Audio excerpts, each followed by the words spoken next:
अस्सलाम वालेकुम, मैं हूं अब्दुल कुद्दूस बेग और आज मैं बहुत इंटरेस्टिंग वीडियो के साथ हाजिर हुआ हूं।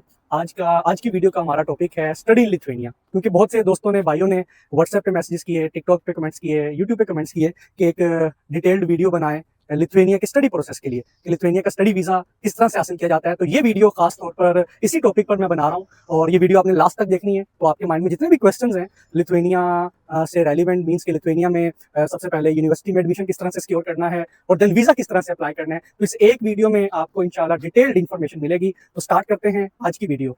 तो आप भी अगर लिथुआनिया के अंदर, स्पेशली यूरोप के अंदर कम बजट के अंदर स्टडी वीज़ा हासिल करना चाहते हैं तो ये वीडियो आपके लिए है।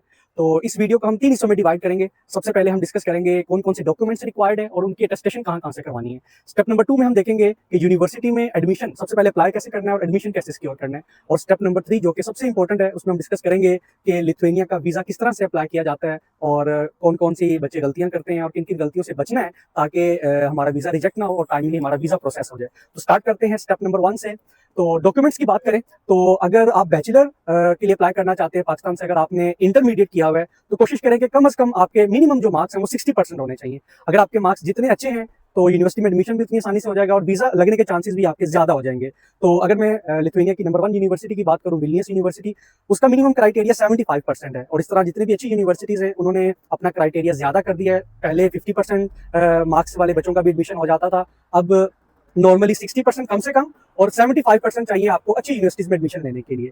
जी, तो आपने इंटरमीडिएट फॉर एग्जांपल पाकिस्तान में पास कर लिया, आपके मार्क्स 60% से ज्यादा हैं तो आपके पास मैट्रिक की डिग्री होनी चाहिए और इंटरमीडिएट की डिग्री होनी चाहिए। ये दोनों डिग्री सबसे पहले आपने लाहौर बोर्ड में अटेस्टेशन के लिए अप्लाई करने हैं और ये डिग्रीज आपने IBCC से अटेस्ट करवानी है।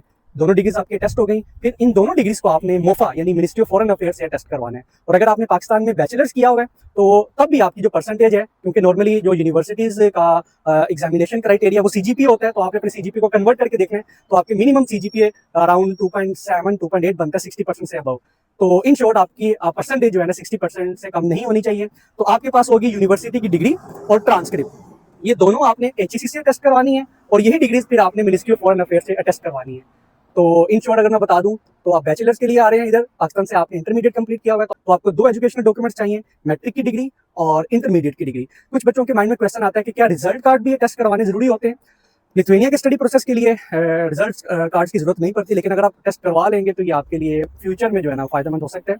और अगर आप पाकिस्तान से आपने बैचलर्स किया हुआ है और आप मास्टर्स के लिए अप्लाई करना चाहते हैं लिथुआनिया के लिए या यूरोप के लिए, तो आपकी जो बैचलर्स की डिग्री है और ट्रांसक्रिप्ट ये HEC से टेस्ट होनी चाहिए और मोफा से टेस्ट होनी चाहिए। जी, तो मैंने भी आपको बता दिया कि आपके जो एजुकेशनल डॉक्यूमेंट्स हैं समझ लें कि वो आपने टेस्ट करवा लिए। उसके बाद एडिशनल डॉक्यूमेंट्स आपको क्या क्या चाहिए। सबसे पहले जो मेन डॉक्यूमेंट है वो है आपका पासपोर्ट। पासपोर्ट अगर नहीं बना और अगर आप यूरोप के लिए अप्लाई करना चाहते हैं, अगर आप फॉर एग्जांपल जिस तरह कमिंग डेज के अंदर इंटरमीडिएट का रिजल्ट आने वाला है तो पासपोर्ट आप अभी से अप्लाई कर दें, क्योंकि पासपोर्ट आने में थोड़ा सा टाइम लगेगा। पासपोर्ट, एजुकेशनल डॉक्यूमेंट्स, उसके साथ आपके सपोर्टिव डॉक्यूमेंट्स कौन कौन से चाहिए। जिस तरह कुछ स्टूडेंट्स के माइंड में क्वेश्चन आएगा कि क्या लिथुआनिया आने के लिए आइट्स की जरूरत होती है, तो मैं बताता चलूं कि लिथुआनिया की कोई भी यूनिवर्सिटी की, किसी भी यूनिवर्सिटी की जो स्पेशल रिक्वायरमेंट्स में आइट्स मैंडेटरी नहीं है। अगर आप जिस इंस्टीट्यूट से आपने प्रीवियस एजुकेशन कंप्लीट किया वहां से अगर आप mode of instruction, medium of instruction का सर्टिफिकेट बनवा लेते हैं, इंग्लिश प्रोफिशिएंसी का सर्टिफिकेट बनवा लेते हैं तो वो चल जाएगा। तो अगर आपने इंटरमीडिएट किया है तो आप कॉलेज से ये सर्टिफिकेट बनवा सकते हैं, अगर आपने बैचलर्स किया हुआ है तो आप यूनिवर्सिटी से ये सर्टिफिकेट बनवा सकते हैं।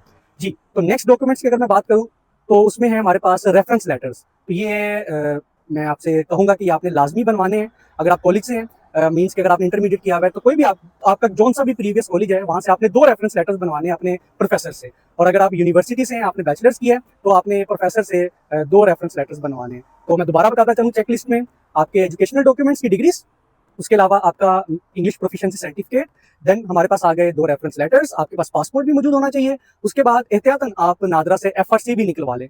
तो जितने भी आपकी जो एजुकेशनल डॉक्यूमेंट्स है सिर्फ वो आपने मोफा से टेस्ट करवाने हैं। Reference letters, English proficiency certificate ये मोफा से टेस्ट करवाने की जरूरत नहीं है। जी, तो हमारा नेक्स्ट इंपॉर्टेंट डॉक्यूमेंट है मोटिवेशन लेटर।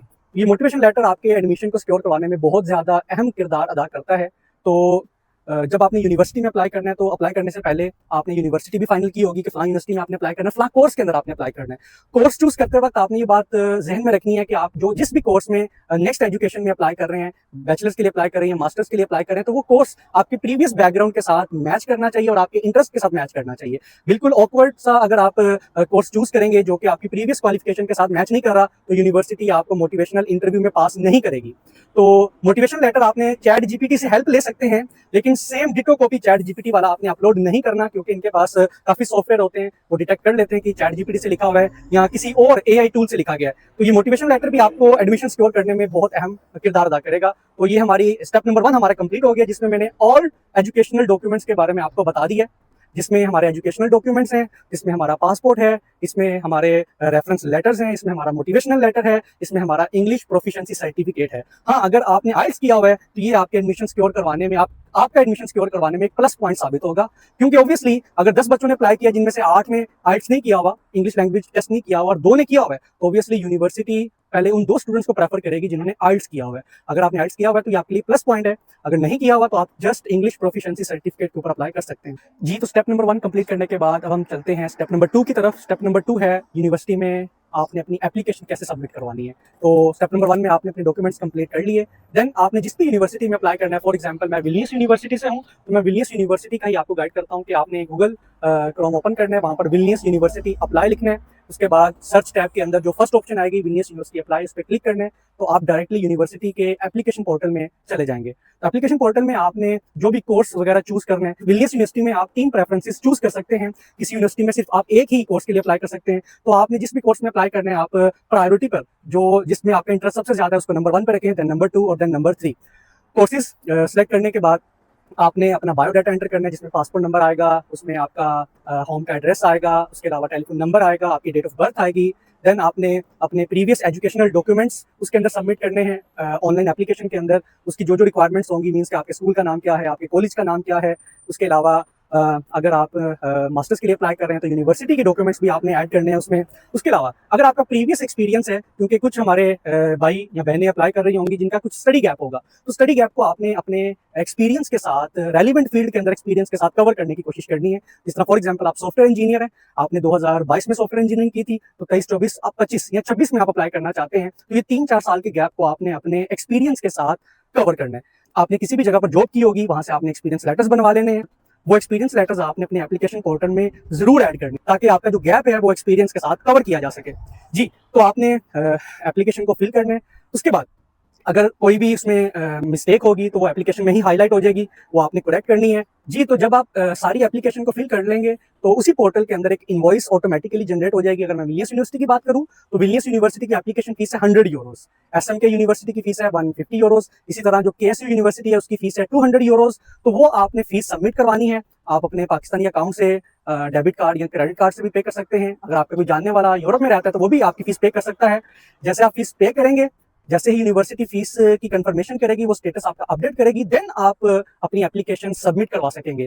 तो स्टेप नंबर 2 में हमने डिस्कस कर लिया है कि किस तरह से यूनिवर्सिटी के एप्लीकेशन फॉर्म को आपने फिल करना है, किस तरह फीस जमा करवानी है, यूनिवर्सिटी की एप्लीकेशन फीस किस तरह से जमा करवानी है।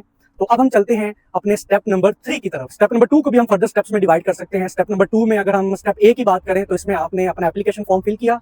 स्टेप नंबर बी में अगर हम बात करें, इसमें आपने अपनी एप्लीकेशन फीस सबमिट करवाई। जैसे ही आपकी एप्लीकेशन सबमिट होगी, university will take 2 to 3 weeks, ये डिपेंड करता है कि उनके पास कितनी एप्लीकेशंस मौजूद हैं।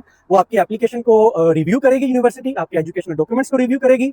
अगर तो आप उनके क्राइटेरिया के ऊपर पूरा उतरेंगे तो यूनिवर्सिटी आपको इंटरव्यू की मेल सेंड कर देगी कि फलां दिन फलां डेट पे फलां टाइम पर आपका हम मोटिवेशनल इंटरव्यू कंडक्ट करेंगे। जी, तो हम पहुंच चुके हैं अपने इंटरव्यू की तरफ। यूनिवर्सिटी की फॉर एग्जाम्पल आपको मेल आ चुकी है इंटरव्यू की। अब आपने अच्छे से इंटरव्यू की प्रिपरेशन करनी है और इंशाल्लाह मैं एक वीडियो बनाऊंगा यूनिवर्सिटी का मोटिवेशनल इंटरव्यू की प्रिपरेशन किस तरह की जाए और उसको किस तरह से पास किया जाए। जैसे ही आप मोटिवेशनल इंटरव्यू अपना कंप्लीट करेंगे, then university again will take 2 to 3 weeks, 2 से 3 हफ्ते के अंदर या मैक्सिमम 1 माह के अंदर आपको यूनिवर्सिटी फाइनल डिसीजन बता देगी कि आया कि यूनिवर्सिटी ने आपको एडमिशन देना है या नहीं। अगर आपने आपके एजुकेशनल डॉक्यूमेंट्स ठीक है, अगर आपका मोटिवेशनल लेटर बिल्कुल ठीक था, अगर आपका मोटिवेशनल इंटरव्यू ठीक था, तो 100% श्योर रहें, अल्लाह पे यकीन रखें, आपका एडमिशन होगा। तो फॉर एग्जांपल यूनिवर्सिटी ने आपको एडमिशन दे दिया, तो यूनिवर्सिटी सबसे पहले आपको देगी कंडीशनल ऑफर लेटर। अब कंडीशनल ऑफर लेटर में सारी डिटेल्स आपकी लिखी होंगी और उसके अंदर लिखा होगा कि आपने इस डेट तक यूनिवर्सिटी की जो कोर्स की फीस है, 1 ईयर की यूनिवर्सिटी फीस आपने पे करनी है। तो वो आप पाकिस्तान में अपने अकाउंट से या फादर के अकाउंट से या मदर के अकाउंट से फीस पे करेंगे उसी रेलिवेंट बैंक से। अगर आप वेस्टर्न यूनियन यूज करेंगे या किसी और से फीस जमा करवाएंगे तो उसमें खर्चा ज्यादा होगा, टैक्सेस ज्यादा पड़ेंगे। जी, तो जैसे ही आप यूनिवर्सिटी की फीस पे करेंगे तो अगेन यूनिवर्सिटी 1 से 2 हफ्ते लेगी आपके फीस के स्टेटस को अपडेट करने में, क्योंकि पाकिस्तान से फीस जब यूरोप में आएगी तो इसमें भी थोड़ा सा टाइम लगता है। तो जैसे ही यूनिवर्सिटी को आपकी ट्यूशन फीस रिसीव हो जाएगी तो यूनिवर्सिटी आपको देगी फाइनल एक्सेप्टेंस लेटर, और मे बी उसी दिन या कुछ दिन के अंदर आपको फाइनल मिलेगा मेडिएशन लेटर। मेडिएशन लेटर के अंदर आपका होगा मेडिएशन कोड। ये कोड आपके स्टेप नंबर 3 में इस्तेमाल होगा। मींस वीजा अप्लाई करने के लिए मेडिएशन कोड बहुत अहमियत का हामिल है। तो स्टेप नंबर 2 हमारा अब कंप्लीट हो गया है, जिसमें हमने यूनिवर्सिटी के ऑनलाइन पोर्टल में अपनी एप्लीकेशन फिल की, अपनी एप्लीकेशन फीस जमा करवाई, एप्लीकेशन को सबमिट करवाया, मोटिवेशनल इंटरव्यू दिया। मोटिवेशनल इंटरव्यू के बाद यूनिवर्सिटी से आपको कंडीशनल ऑफर लेटर मिला। आपने यूनिवर्सिटी की ट्यूशन फीस जमा करवाई, 1 साल की ट्यूशन फीस जमा करवाने के बाद यूनिवर्सिटी ने आपको फाइनल एक्सेप्टेंस लेटर दिया और मेडिएशन कोड दिया। तो यहाँ तक हमारा स्टेप नंबर 2 कंप्लीट हो गया है। अब चलते हैं स्टेप नंबर 3 की तरफ। जी, तो अब बात करते हैं स्टेप नंबर 3, जो कि बहुत ही इंपॉर्टेंट है, क्योंकि यूनिवर्सिटी में एडमिशन हो जाता है। आजकल एम्बेसी ने थोड़ी सी स्ट्रिक्टनेस की हुई है, डॉक्यूमेंट्स को वो थोरली वेरीफाई कर रहे हैं, और 2025 से पहले लिथुआनिया की वीजा रेशियो थी 100%। लेकिन अगर मैं 2025 की बात करूं, और स्पेशली मैं सितंबर इनटेक की बात करूं, 2025 सितंबर इनटेक, तो ये इनटेक थोड़ा सा भारी है।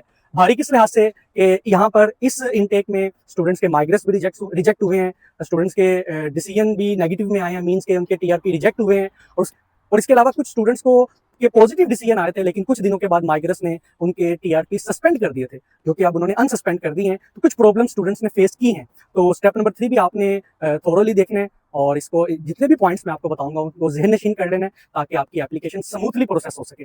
जी, तो फाइनल स्टेप है, हमने वीज़ा किस तरह से अप्लाई करना है, वीज़ा एप्लीकेशन को किस तरह से प्रोसीड करना है। तो उससे पहले स्टेप नंबर 2 में हमने एंड किया था मेडिएशन कोड के ऊपर, मेडिएशन लेटर के ऊपर। आपने गूगल पे जाना है, गूगल क्रोम पे आपने सर्च टैब पे माइग्रेस लिथुआनिया या खाली माइग्रेस लिखेंगे तो आपको और डायरेक्ट वो माइग्रेस पोर्टल पे ले जाएगा।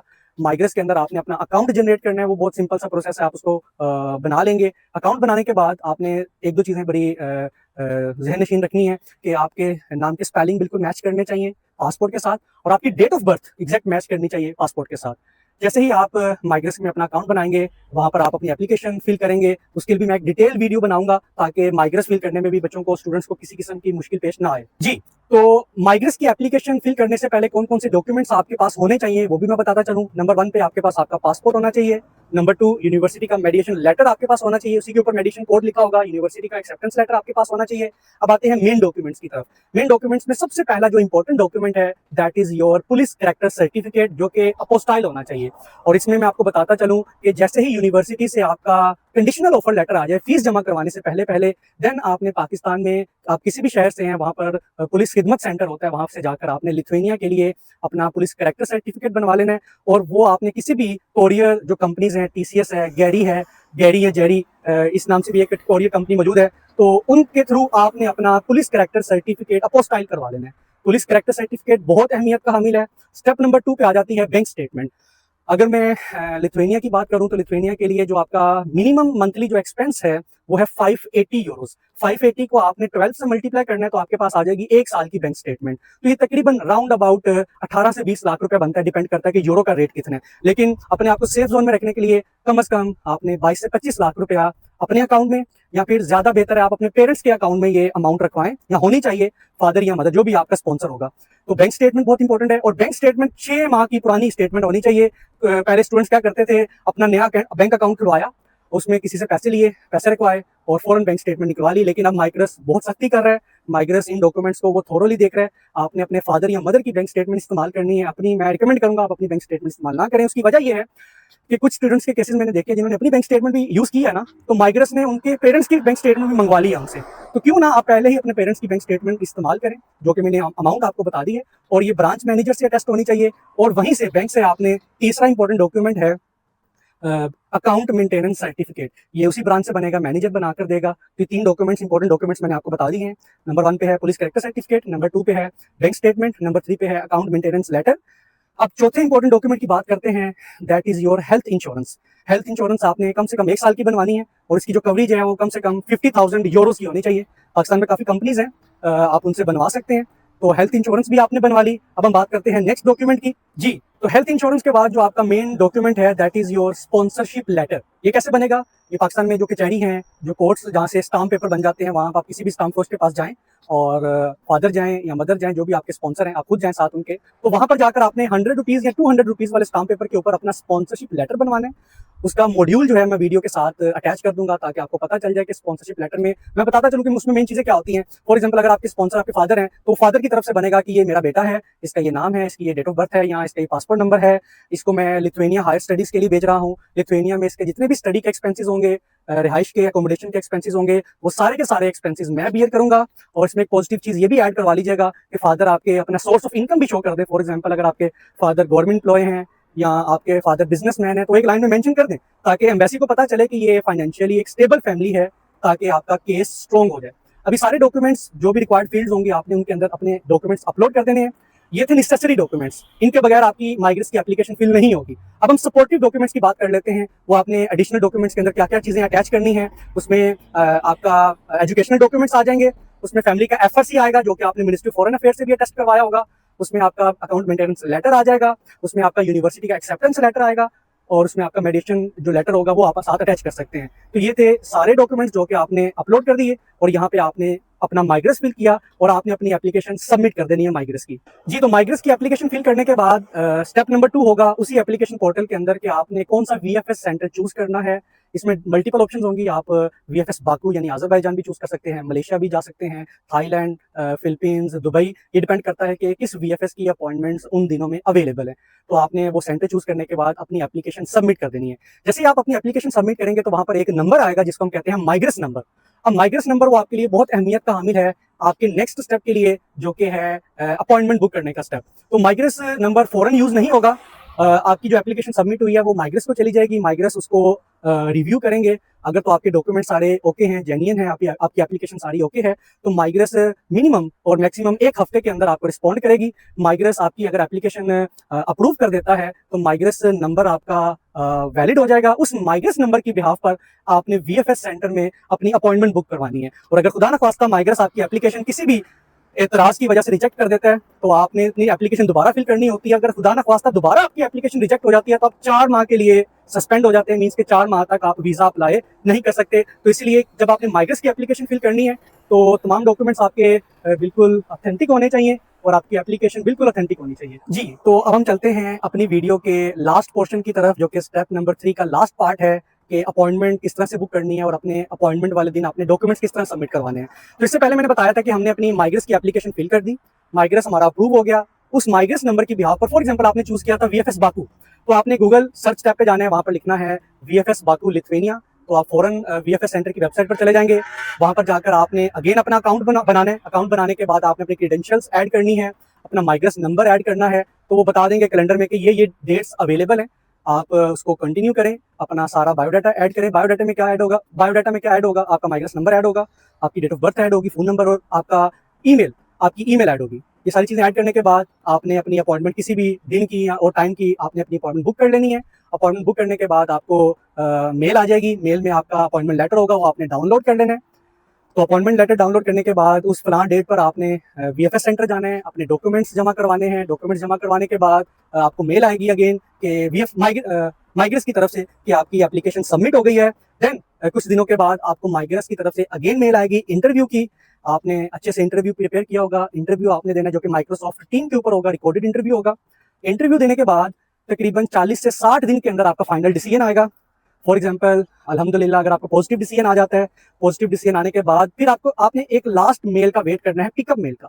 कि पॉजिटिव डिसीजन मेल का मतलब ये नहीं है कि आए और वीजा ले जाएं। पॉजिटिव डिसीजन का मतलब ये है कि आपका वीजा लग गया, तो अब आप वेट करें, आपने इसको पिकअप कब करना है। जी, तो मुबारक हो, आपका टीआरपी बन गया है। आप उसी वीएफएस सेंटर जाएंगे दोबारा से, और वहां पर आप दोबारा जाने के लिए आपको किसी भी अपॉइंटमेंट की जरूरत नहीं है। आपको मेल के अंदर एक डेट लिखी होगी, उस डेट के बाद आप जब मर्जी जाकर अपना टीआरपी रिसीव कर सकते हैं। तो मैं उम्मीद करता हूँ कि ये वीडियो आपके लिए बहुत इंफॉर्मेटिव होगी। इस वीडियो को कंप्लीट देखें, मुकम्मल वीडियो देखें, और इसके अलावा भी अगर आपके माइंड में कोई भी क्वेश्चन है regarding all the process regarding study Lithuania, तो आप कमेंट्स में पूछ सकते हैं बिला झिझक। तो इंशाल्लाह मैं आपकी तमाम क्यूरीज को दूर करने की कोशिश करूंगा। अभी तक अगर आपने चैनल को सब्सक्राइब नहीं किया, तो चैनल को सब्सक्राइब करें और वीडियो को शेयर करें, क्योंकि आने वाली वीडियोस में मैं इसी तरह स्टडी लिथुएनिया के बारे में जो भी इंपॉर्टेंट इन्फॉर्मेशन है वो शेयर करूंगा। मींस के यूनिवर्सिटी का पोर्टल किस तरह से फिल करना है, माइग्रेस किस तरह से फिल करना है, और लिथुएनिया आने के लिए कौन कौन सी चीज़ों की जरूरत होती है, कौन कौन सी स्किल्स की जरूरत होती है। तो इंशाल्लाह जुड़े रहें मेरे साथ। अल्लाह हाफिज़, मिलते हैं किसी इंटरेस्टिंग वीडियो के साथ। Bye bye.